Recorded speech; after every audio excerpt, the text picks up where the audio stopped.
a lot like marriage. It's all about compatibility.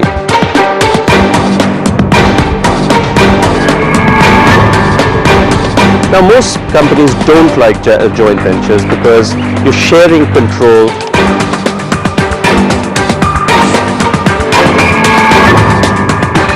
Both of them have to think about win-win.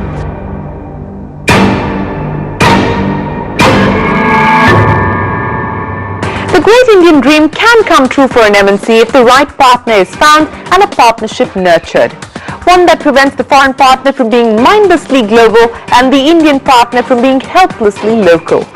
This week on the show, we look at alliances that have delivered profits without heartache, and we'll see how easily things can sometimes fall apart. It has taken us a long time, and we were frustrated for a while.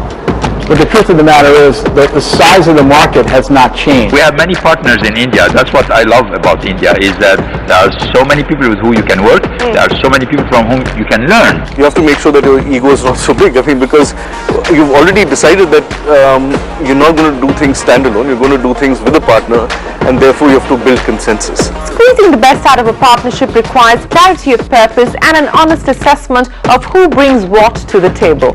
A good partner can help an MNC navigate the intricacies of a difficult market like India, and if you are going it alone, then the India country manager assumes significance. Often made the fall guy on Conquering the Chaos today, we also look at the challenges of being a country manager in India. Selling a sedan to a customer in Kerala is completely different from, selling another sedan or a SUV to a Punjabi customer. In times of Dharma Sankat, you don't waver. You are steadfast, you are clear in your mind. I may not belong to this business, but I know where to take this business to.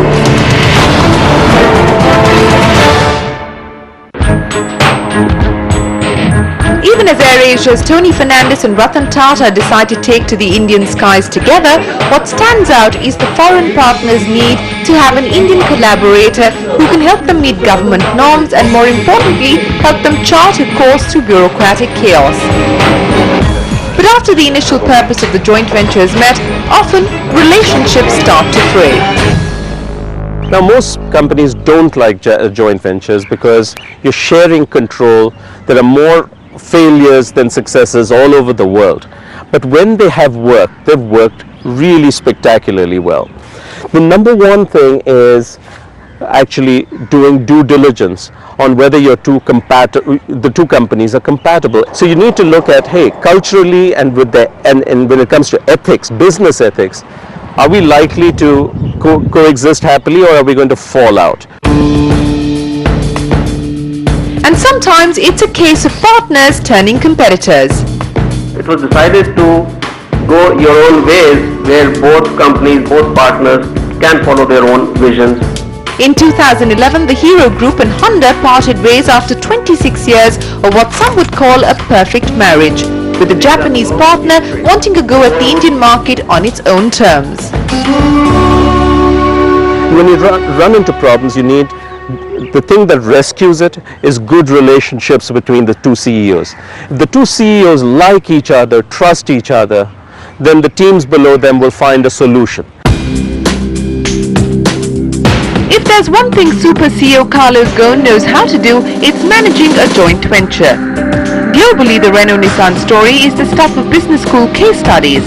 Dispatched to Tokyo in 1999 with orders from France's Renault to rescue its floundering Japanese business partner Nissan Motors, Ghosn moved boldly, returning Japan's second largest auto manufacturer to profitability within a year. Yet in India, Renault hasn't had quite the good run with joint ventures. The first and only car from their joint venture with the Mahindras, the Logan, hit speed breakers from the get-go. Disagreements on design, the level of localization in the manufacturing line, and then a fallout on pricing, post a hike in excise duties slowed things down, and eventually the partnership pushed down on the brakes in 2009, only 2 years after they decided to take a drive together. Renault licensed the Logan to Mahindra and moved on, but not before picking up some important lessons on doing business in India. We are here to respond to demand of consumers, first to understand the demand of the consumer, and I can tell you that in India there are so many new consumers coming to the market that you must make sure that you understand what they want. We did learn, a little bit, a humble way, what are people after, knowing that, it's an evolving concept. And we also touched the suppliers' point in terms of, what are the strengths of Indian industry, and not only because it's high cost, efficient, and we can export out of India what we are doing, but how we can very quickly localize and deliver a local product which is matching our quality and DNA standards. And the Renault-Nissan alliance is still grappling with understanding the basics.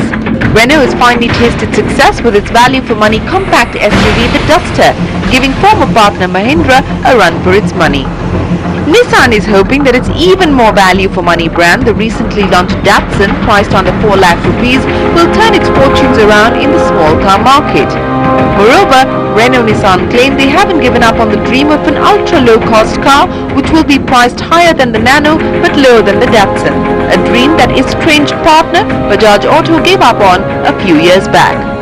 Despite a shaky start and some would say a muddled middle, the group continues to bet on India. There is a commitment now from the headquarters to invest 4,500 crore rupees before early 2015 on a manufacturing plant and on rebranding and marketing initiatives. India by 2020, all the gurus are saying that, will be in the top 3. India by itself deserves, the fact that a major brand, which is competing and visible in many markets, should give attention to India. India is also important because if you succeed in India, I'm not saying you can succeed everywhere, but it's a good learning in terms of because of the complexity and the diversity of the markets.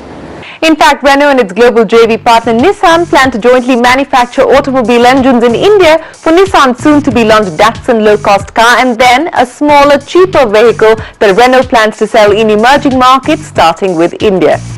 Carlos Ghosn tells us that new cars from both the Renault and Nissan stable will have nearly 100% of their parts supplied by Indian companies when they are introduced in the market next financial year. By doing this, Europe's third largest car company is attempting to skirt the midway trap. It's finally improvising, thinking local and investing in India. The Volvo-Eicher joint venture has invested over 1,300 crore rupees in India since it was formed in 2008. Just when the first wave of the financial crisis swept the world. Till 2015, the company plans to infuse another 1,200 crore rupees in setting up an engine manufacturing unit and a bus bodybuilding facility. Funds and expertise were exactly what homegrown Eicher Motors was looking for after spending 25 crore rupees in almost a decade to develop a heavy truck good enough to compete with market leaders Tata Motors and Ashok Leyland. We caught up with the CEO of Eicher Motors and the managing director of the Volvo Eicher JV, Siddhartha Lal, and asked him what he thinks has made this joint venture a success. Where they come from, everything gets extremely automated. So robotics, high automation, all that level, and that's the way they think.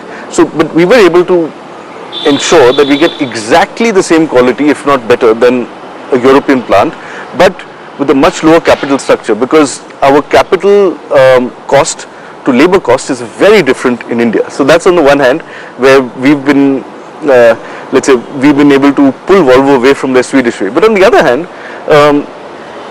the Indian instinct, and which Eicher was also guilty of to some extent, is to be quick about everything. So we see an opportunity in the market, and we want to, even if our product is not 100% fully ready, we want to just shove that product into place. But with Volvo around, it was very clear that if we miss the short-term opportunity, that's fine, but in the long term we're going to win, because the product which we put in is going to actually then create credibility of its own. A measure of the success of the JV is that today Volvo, the world's second largest maker of heavy vehicles, is looking to induct Eicher as the 5th brand in its global portfolio. This means Eicher branded vehicles will be sold across markets like South Africa, West Asia and Southeast Asia to start with. Olaf Persson, who's the CEO of Volvo, talks about the fact that They think differently today about brands as a result of the experience in China and India. So in the past, the temptation was to put Volvo on everything. But nowadays they use Volvo at the premium end, Eicher or Nissan or SDLG in the medium end. So they are much more open-minded about using these brands globally.